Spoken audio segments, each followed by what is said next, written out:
Bam! So on your book that you wrote, Innovation Stack, what is that about? Does that have some of those recipes on how to dominate and do things? It does. It kind of does. Although it's not, there are no checklists in the book. It's not really a how-to book. It's a book that I wrote because of something that happened at Square. So when Square was 4 years old, Amazon copied our product and they undercut our price. And when Amazon does that to a startup, the startup dies.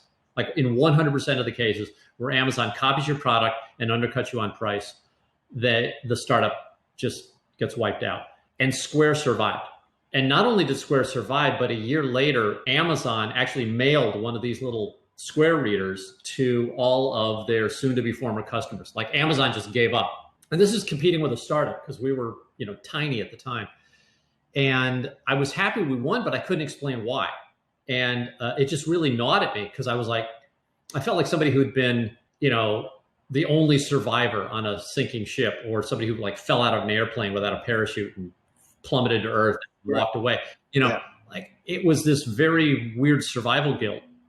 So I went on a research quest. It took me about 2 years to figure out what the heck happened. And I finally figured it out I went through history and I went looking. I was like, well, if this happened to us, surely it must have happened to other companies throughout history.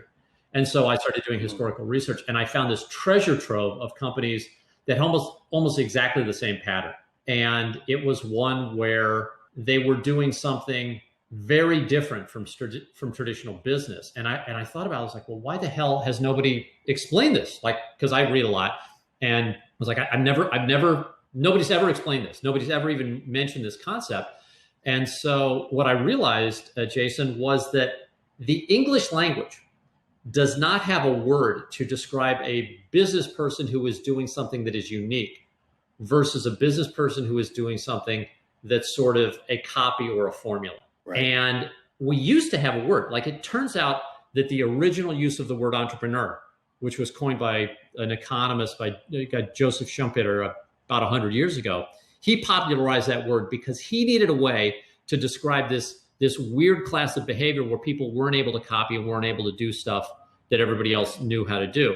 And so I saw this phenomenon. I was like, wait a second, if I just go back to the original meaning of the word entrepreneur, then I can write this book and describe what it's like to do something where you're not copying. And so it turns out that there's this thing called an innovation stack that sort of naturally arises when you force yourself to live in a world where you can't copy the answers. And I'm not saying copying is bad. As a matter of fact, I love copying the answers. Like, I will always, if able, I will always try to find somebody who's smarter than me, who's been there before, and I'll try to do what he or she did. Right. That's 100% my move. But the times when I find myself on the edge of what people know, then the question is, okay, do I have the guts and the team and the energy to maybe step over that line a little bit and try to do something that hasn't been done before? And that's really where the innovation stack comes in. That's why I wrote a book. I wrote a book because, like, I've got a lot of people in my life who are brilliant and super capable, but they quit when they run up against that line. Like like if you read the book, it is written for a single person. And I had this person in mind when I was writing the whole book because I was hoping that she would read it because she's super qualified. She's super competent, brilliant, hardworking, just this great set of qualities. But every time she runs into a problem where she feels unqualified to solve, she stops herself. And look, that's appropriate behavior in most cases. But what if what you're trying to do has never been done? Well, then by definition, you can't be qualified. I can go out this afternoon and fly a plane around and be qualified because I'm a qualified pilot and I test every year and I have to do all this stuff to be a qualified pilot, which is possible. In 2020, you can be qualified to fly an airplane. But, the Wright brothers were not qualified to fly the first plane. No human on the planet was qualified because planes didn't exist. They built this thing. They thought, well, maybe we have to get up and steer it in the air. And they had to figure it out. And that's a different way of behaving. And so what I wanted to do was write this explanation to the people in the world who find themselves on this line. And this will happen, 3 or 4 times in your life. Maybe if you're super aggressive, it'll happen a dozen times in life. But most of the time in your life, you don't have to do anything original. Just find somebody who's figured out what to do and do that. But when you see yourself, like you will occasionally in your life see yourself confronted with a problem that society has not solved before. And then the question is, well, what's it like to step across that line and do something that doesn't have a known solution? And do you quit? And I think the answer is, at least for me, it's a choice, but you don't always have to say no. You don't always have to quit. You don't always have to walk up the line and say, well, I'm not qualified, therefore I'm not going to do it. Because look, if everybody in the world behaves that way, then we don't get any new things. So we want people who are, unqualified to step across that line and do something new. And so that's why I wrote the book. That's really good stuff right there. And the Wright brothers is exactly the perfect analogy that you laid it out for listeners and myself to see. That was never there. So they don't have to be qualified. They're setting the standard. People have to copy what they did. That's what the book is really about, right? So if I'm definitely going to have to check out the book. That is exciting.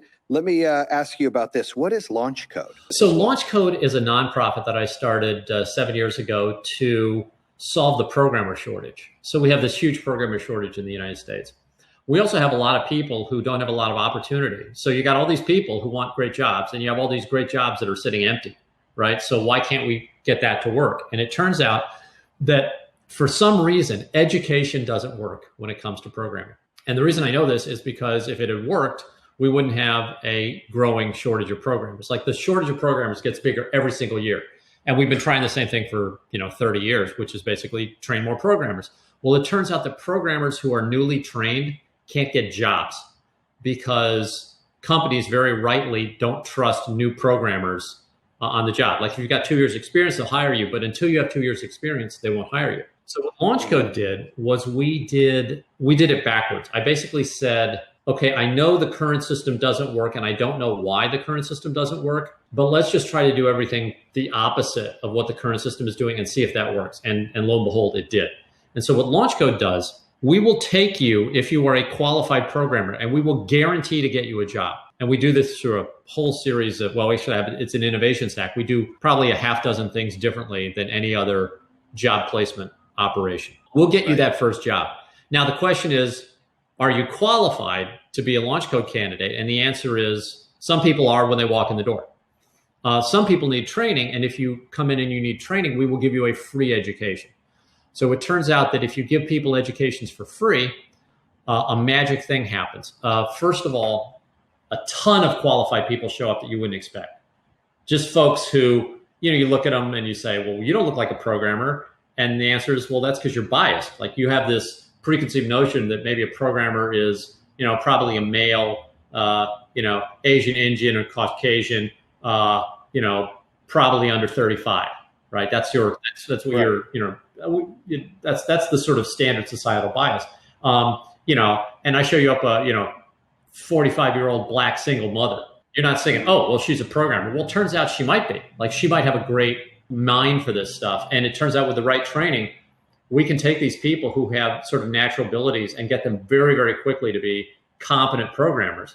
And so, what Launch Code has turned into, we've got thousands of people who've been through the program now, and it's all for free. So we don't take any money from people, and we get them jobs without any sympathy. Like we don't sit there and say, oh, we feel sorry for you because you're in a wheelchair or you're wounded or you're over 40, like whatever the thing is, we sort of ignore it and go straight for what matters on the job, which is how good a programmer you are. And we train that up, and it's wonderful. Like Launch Code, I think people know me for Square, but Launch Code has actually probably had a greater impact on people's lives. Now, fewer people, because we got, millions of customers at Square, and we have tens of millions of customers at Square, but we have probably thousands of people that have been through Launch Code. But the Launch Code process is literally life-changing, not just for the candidates, but for their families. So it's a pretty cool operation. That is really cool. So we have a company where we're always out of programmers.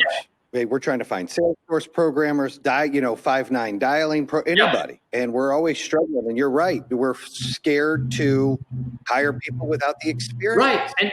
And that's a rational fear. So it turns out that I'm not sitting here saying, Jayson, get over it, hire newbies. What I'm going to do is I'm going to come in, I'm going to say, okay, Jayson, I'm going to give you somebody who I'll vouch for their training, but I'm going to admit, look, this person doesn't have any experience. So I'm going to teach you how to onboard them in a way that's going to increase your productivity and protect you from the downside. So that's smart. So we do that, and we've solved that problem. And Yeah, it's worked out great. Is there certain businesses that, or is it any business can utilize this program? Or is it limited? So we tend to work better with companies that are not startups. So startups tend to be really chaotic and they don't have enough structure to onboard new talent. So I would say if your business has fewer than 10 employees, you probably don't want to hire from Launch Code. But if 10 plus, absolutely. And we've got a formula that works great. And I mean, I'll share it with you as no secret. I want everybody to do this. We use something called pair programming. And so what you'll do is you'll take somebody who you already employ, who's a senior and one of your better employees, and you'll pair them up with one of our new people. Okay. Now, the way we train our new people is a little special because people who graduate from Launch Code have a burning desire to become programmers. They are way more humble. They are way more grateful, and they are way more attentive than your average sort of self-important schmuck who thinks he or she's great. And that humility, and I use humility, it's very important if you're going to learn something to have a humble attitude. And yeah, our people have swagger after they've been on the job for a year, but going in, they're a remarkably humble and teachable group. Damn.